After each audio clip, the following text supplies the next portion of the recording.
You may have seen the viral video clip of William McNeil Jr.'s encounter with Jacksonville Sheriff's police officers. Can you call your supervisor? All right, go for it. Exit the vehicle now. Exit the vehicle. Show me your hands. Here. 33 at 15:21 hours. I'm here. What is your reason, sir? Step out. What is your reason? Step out now. All right. Get on the ground. No, don't. Get on the ground. Stop fighting. Put your hands on your back. What is going on? Went to the Jacksonville Sheriff's website. At the time that I went, there was no body cam footage released from the officers because we got part of the story, but I wanted to know the full encounter. This is what happened. So in the video, we see that the officer initiated his body cam prior to getting out of the vehicle. So we hear the dispatch, pull over, silver Kia, walk up to it, and then we see Mr. McNeil's driver's side door open. Yes, sir. Is there a reason why you're popping the door open like that? I don't have a windows that work. Is there a reason that you're pulling me over? Yeah, absolutely. There's a reason why I'm pulling you over. For one thing, inclement weather, you don't have your lights on. The officer said that his reason for making contact with Mr. McNeil was that his headlights were not on in inclement weather. As we see right there, we don't see any rain, don't see any foggy conditions. We've also seen a few vehicles pass that did not have on headlights either. So this leads me to believe that this is one of those high crime drug areas where officers use very minor offenses to pull drivers over to go on a fishing expedition for drugs, guns, warrants, stuff like that. They'll use minor offenses like the Christmas tree hanging off your rearview mirror, just real petty offenses like this.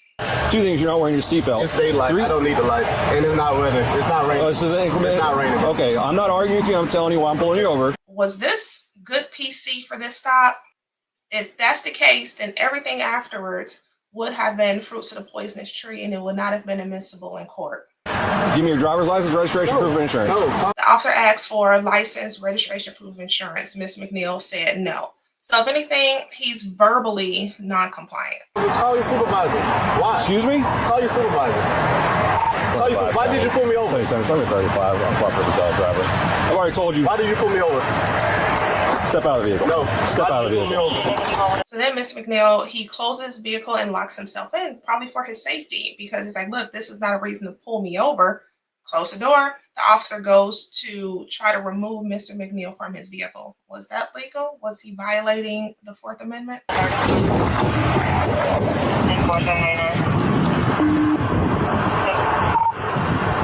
seconds. For the 9-4, the driver just slammed the door and locked it. Call your supervisor. Yep. What's the reason for pulling me over? Unit 225 units 1050 at West Palm and Commonwealth. 25 seconds. If anybody responded, come in from Commonwealth, block the vehicle, please. Well, I'm coming West Palm, Commonwealth. I'll give you a second. Keep your hands where I can see them, sir. Yep, my camera's on too. I've already told you. Okay. Okay. Right now. That's right there is bullshit. Okay. So if this is a headlight situation, he could have got the registered driver's information off the tag. And also, this is the most stupidest thing. You're under arrest for resisting arrest. Well, what was I under arrest for in the first place? Oh my goodness. Yes, he really just did that. And the officer is also charging up all the responding units in the area. Uncooperative adult male driver, block the vehicle in. So those who are coming, they're like, oh, something good. And they're like zooming, hauling ass. And I can already tell you without even watching the Mr. McNeil's cell phone, which I already done, but they're going to come there and jack this situation all the way up. You're under arrest for resisting. You understand? You're under arrest for resisting. The longer you take us on, the worse it's going to be.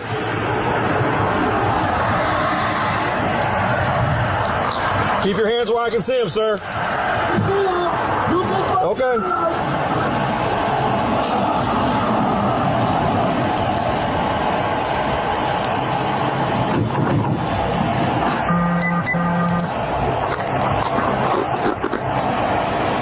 Sir, this is your last warning to open the vehicle and exit before. This is your last chance to open the door and exit. I'm going to break the window. So you're going to damage someone else's property. As a supervisor on scene, I would have went like, hey, what do you have? Or I would have been over the radio as a supervisor hearing the traffic. Hey, Officer Bowers, what do you have? What was your PC for stopping? Stopping, not using headlights. Okay. And what are they under arrest for? Because that is a ticket. Okay. How I was trained, if someone didn't want to accept the written citation I was offering them, and I already have the information, I'm going to say, okay, bye. I'm going to go down to the magistrate and I'm going to swear out a magistrate's warrant or a magistrate's summons. And then I'm going to go deliver it to that driver because guess what? They don't have to sign it. I'll just hand it to them. And then also too, the ticket is not an admission of guilt. It's just a promise to appear in court. So then if they refuse to accept the magistrate summons that I hand to them, then I may go ahead and arrest them because it's how can I confirm that they're going to appear in court? But you have to really weigh the situation. For use of force, you have to think about the gram factors, the severity of the crime, the immediacy of a threat, actively resisting arrest, and attempting to evade by flight. We're going to break the window. Open the door and exit, or we are going to break the window. Open the door and exit, or we are going to break the window.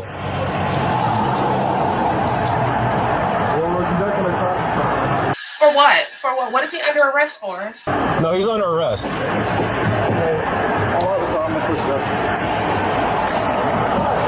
Open the door and exit. You are under arrest for resisting. Open the door and exit. You are under arrest for resisting.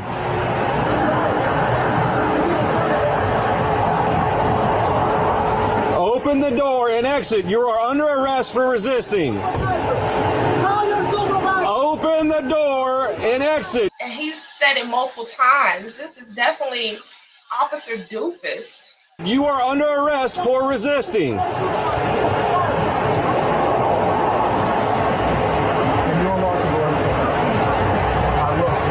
Even the officers that pulled up didn't have on their headlights.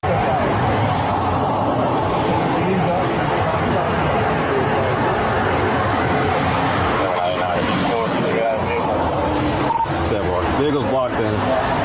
Just locked it up. Getting antsy. He's getting antsy.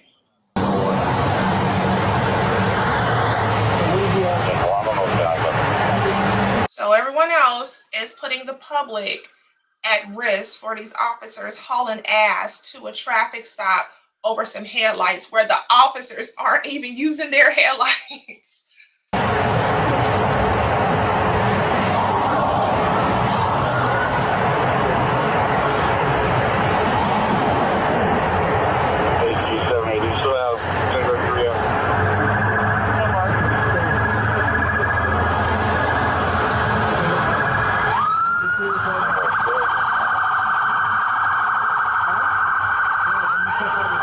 Hey, I'm about to break the window. I'm about to break the window. All right, go for it. Exit the vehicle now! Exit the vehicle! Show me your hands. Here. Designation 33 at 15:21 hours. What is your reason? Step out. What is your reason? Step out now. Get on the ground. No, don't fucking get on the ground. Put your hands behind your back. I'm resisting. Hands behind your back. What's wrong with you? What you mean? I was putting my hands behind my back. I was on Ain't no talking now, man. Ain't no talking. Fucking 2%. Bro, I'm doing, bro. What's going on, man? You're under arrest. That's what's going on. No, bro. Yes, bro. Yes. No for reason, bro. You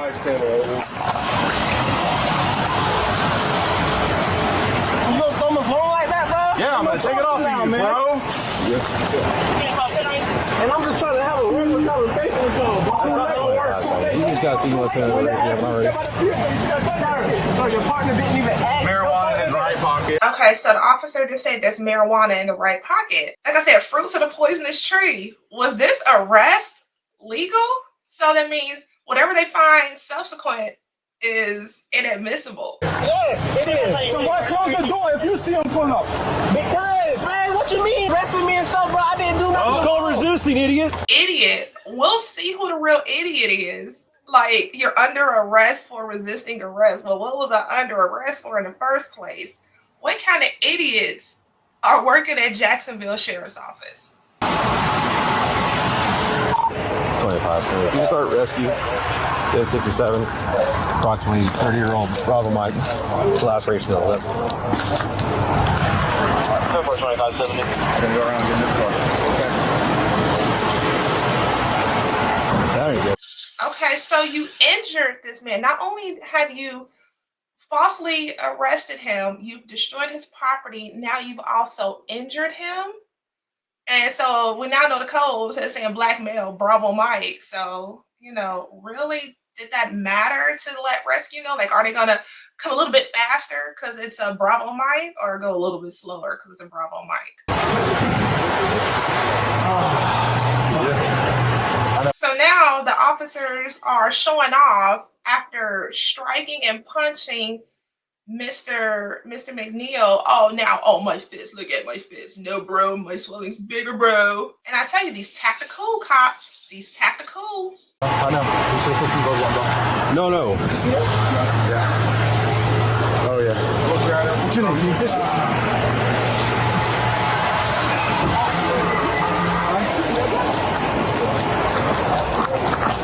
You good? Yeah, you or him? Okay. Well, good rescue for you too, obviously.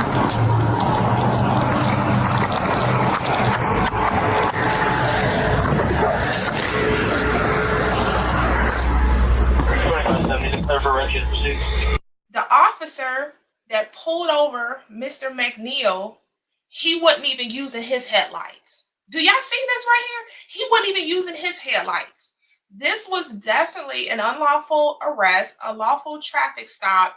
Everything after that should have been fruits of the poisonous tree.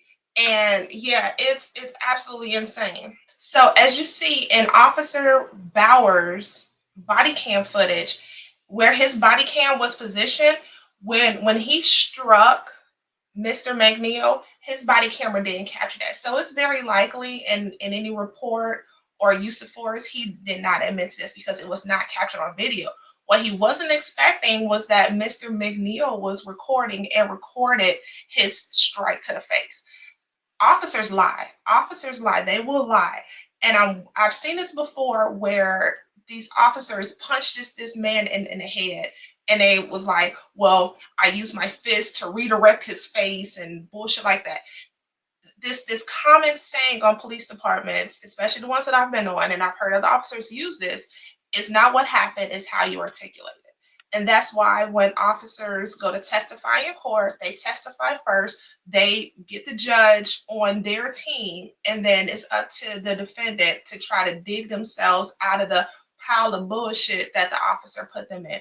When I went to the Jacksonville website, Jacksonville Sheriff's Office website, of course, right there on the front page, you have their police chief, you know, hey, our police department isn't racist. We have a black police chief. But let me tell you, black police chiefs, y'all are being made fools out of across the country. For example, and this might be another video if I decide to talk about it, but in Pensacola, Florida, someone that I used to work with became the police chief there, and they used some reasons I never heard of to get his ass up out of there. So y'all be careful. Y'all be careful, including another black police chief. Where is it?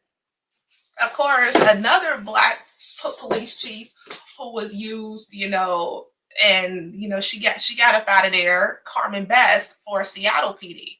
So I'll do a review on her book as well. I lived there while she was a police chief and knew of all the, you know, the sayings and the talk about Seattle PD. This use of force here, it was definitely extreme. The marijuana in Mr. McNeil's pocket is suspected marijuana until the results come back from the state crime lab. But the whole thing, you're under arrest for resisting arrest, that's not grounds to arrest someone. I went to ABC Now's website, and so it says that Mr. McNeil was charged with resisting arrest, but he wasn't under arrest in the first place. He was stopped for headlights, which was a moot point because the officer that pulled him over wasn't even using his headlights. And then the officer said, "You're not wearing your seatbelt." Okay. We remember seeing this in Florida, down in Miami with Tariq Hill, this whole seatbelt thing. It's like, okay, and that is a fine. There's no jail time with a seatbelt. And in some states, it's a secondary violation. So if the headlights was, a bad stop, then the seatbelt was a bad stop. Then the marijuana was a bad stop. The paraphernalia was a bad stop. And the suspended license was also bad. But when you have someone who is suspended, it's like, okay, do you have notice that you were suspended? If not, you give them a notice, you take their ID, give it to the DMV. Or if they're driving while suspended, first offense, second offense, okay, you give them a ticket, they come to court. If they have like habitual offender, then you're able to arrest them in the jurisdiction that I worked in. But this right here, punch him in the face, breaking his window, seriously injuring him, that was, and then also putting the public, that area of, was it Weston Commonwealth, all of those citizens in danger, having these officers run cold to a traffic stop that was bad. That was bad. You see, all these officers, the hoodie officer, stuff like that, they were trying to, be some drug enforcement gang unit, because we just saw that happen with the gentleman who was shot with his own firearm back in December. You have these officers who are thinking they're on some, drug enforcement task force, but they're making really stupid mistakes and putting the citizens of Jacksonville in danger. And then just from personal experience and just knowing that I-95 vein right there, officers in all the states and cities along I-95 are very over the top, because they're like, oh my gosh, I-95, a drug vein, and it runs from Florida all the way up to Maine, and oh my gosh. So yeah, they are over the top for absolutely no reason. So we'll continue to watch how this plays out. I'm not sure what Mr. McNeil, pled guilty to, or if he's appealing his criminal court convictions or charges. We'll see, but we do know that he has his attorneys for his civil suit for his civil rights, and we'll see if this, gets picked up and it goes federal. We'll see, but this was definitely a bad look on you, Black police chief or Black sheriff of Jacksonville Sheriff's Office. Since you want to be the face of it, this looks bad on you.